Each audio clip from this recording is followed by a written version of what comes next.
Hello friends, તો આજે તમારી સાથે જૂની સાડીને કાપ્યા વગર અને પ્રિન્ટેડ આ સાડી છે તેનો બિલકુલ યુઝફુલી આઈડિયા તમારી સાથે શેર કરું છું. તો પહેલા જો આ રીતે આપણે સાડી ખોલી અને તેને પાટલી કરી લેવાની અને સાડીને નીચેથી સરખી કરી લેવાની. કોઈ પણ જાતનો આપણે કાતરનો અહીંયા ઉપયોગ કરવાનો જ નથી. કાપ્યા વગરનો આ સાડીનો આઈડિયા છે અને આ રીતે આપણે રબરથી ઉપર તેને બંધ કરી દઈશું કે પછી તમે તેને ગાંઠ પણ મારી શકો.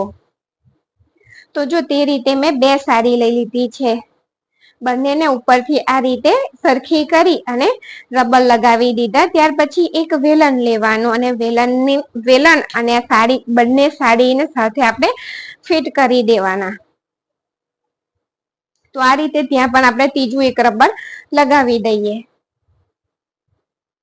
અને જો આજનો આ વિડીયો તમને ગમે તો ચેનલને લાઈક, શેર અને સબસ્ક્રાઇબ જરૂરથી કરજો. અને વેલણને પછી આ રીતે આપણે સરખું કરી દેવાનું. અહીંયા જો બે જણ હશે ને તો તમે ઝડપથી આ કામ કરી શકશો, પણ જો તમારી જોડે બે જણ ના હોય ને તો તેનો પણ આગળ આઈડિયા શેર કરું છું તમારી સાથે. તો જો આ રીતે આપણે જે રીતે ચોટલો ગુંથતા હોય ને કે પછી દોરીને આપણે આટા ચડાવતા હોય ને તે રીતે આપણે તેને આટા ચડાવી દેવાના છે સાડીને. અને જો તમારી પાસે બીજું કોઈ માણસ હાજર ના હોય તો આ રીતે કિચનમાં જે ડ્રોવર હોય ત્યાં આગળ જ્યાં ડ્રોવર ખોલવાનો હૂક લગાવેલું હોય ને તો અહીંયા આપણે તેને ફસાવી દેવાનું વેલણને. અને પછી તમે જો આ રીતે આમળા ચડાવજો. એક સાડી ને બીજી સાડી જોડે આપણે ફિટ કરવાની છે એટલે આમળા ચડાવશો ને તો આરામથી તે આમળા ચડી જતા હોય છે. તો જો આખી સાડીને તે રીતે મેં ચોટલો ગૂંથે ને તે રીતે કરી દીધું છે. ત્યાર પછી અહીંયા જે નીચેનો ભાગ છે તેને પણ આપણે રબર થી બંધ કરી દઈશું. રબર લગાવી દેવાનું એટલે જે આપણે આમળા ચડાવ્યા તે છૂટી ના જાય. ત્યાર પછી બંને સાડીને આ વેલણ ઉપર આપણે આ રીતે વીંટી લેવાની. સાડીને વેલણ પહેરાવવાનું છે.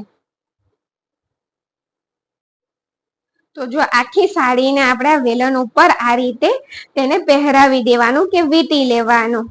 ત્યાર પછી છેલ્લા જ્યાં થોડો ભાગ આવે એને આપણે બહાર જ રહેવા દેવાનો અને ત્યાંથી આપણે રબર ખોલી લઈશું અને અહીંયા થોડું આપણે આમળા ફરીથી ચડાવી દઈશું. રબર ખસેડ્યું એટલે તે થોડું ખુલી જાય. ત્યાર પછી આ રીતે સારી રીતે આમળા ચડાવી અને તેને રાઉન્ડ રાઉન્ડ વીંટવાનું છે. તો અહીંયા 2 રાઉન્ડ વીંટાઈ જાય ને એટલે આપણે સોય અને દોરાથી તેને એક ટાંકો લઈ લઈશું. જે અંદરનો ભાગ છે અને બહારનો જે વીંટેલો ભાગ છે બંને ભાગને સાથે પકડી અને એક ટાંકો લઈ લેવાનો. આ છેડેથી અંદરના છેડા સુધી એક ટાંકો લઈ લેવાનો. જો સોયથી જ કે પછી સોય દોરાથી જ લઈ લેવાનું, જેથી આપણે જ્યારે તેનો ઉપયોગ કરીએ ને ત્યારે તે સરખી રીતે રહે, છૂટું ના પડે. તો અહીંયા ટાંકો લઈ અને ગાંઠ મારી દેવાની. ત્યાર પછી આ રીતે આપણે ગોલ ગોલ તેને વીંટતું જવાનું છે. આ શેપ આપતું જવાનું છે. જો તો તમે જોઈ શકો છો કે બિલકુલ યુનિક અને જૂની સાડીને કાપ્યા વગર તમે આ આઈડિયા બનાવી શકો છો. તો આપણું અહીંયા ડોરમેટ તૈયાર થઈ ગયું છે. જો તો છેલ્લે આપણે વેલણ કાઢી લઈશું અને રબરને પણ કાઢી લેવાના. ને ત્યાર પછી જે નીચે છેલ્લો ભાગ ઉપરનો જે ભાગ આવ્યો ને સાડીનો તેને પણ આપણે પહેલા સિક્યોર આગળનો ભાગ અને છેલ્લો ભાગ બંનેને આપણે પહેલા સિક્યોર કરી દેવાના. એટલે આપણું ડોરમેટ જે બનાવીએ છીએ ને એ છૂટું ના પડી જાય એટલા માટે. તો આ રીતે રાઉન્ડ કરી અને તેને પણ સોય દોરાથી એક ટાંકો લઈ લેવાનો. 2-3 ટાંકા લઈ લેવાના એટલે તે સારી રીતે ફિટ થઈ જાય. ને જ્યારે પણ આપણે પગનું છે ને તો તે છૂટું ના થઈ જાય. તો આ રીતે આપણે આખા ડોરમેટની અંદર પગરખાની અંદર થોડા થોડા અંતરે ટાંકા લઈ લેવાના. આગળ પાછળ બંને બાજુ ટાંકા લઈ લેજો એટલે સારી રીતે તે વ્યવસ્થિત રહે, છૂટું ના પડી જાય. તો જો આપણું અહીંયા ડોરમેટ તૈયાર થઈ ગયો છે. આ ડોરમેટ એકલા માટે ઉપયોગ નહીં થાય, અહીંયા તેનો બીજો પણ ઉપયોગ થશે.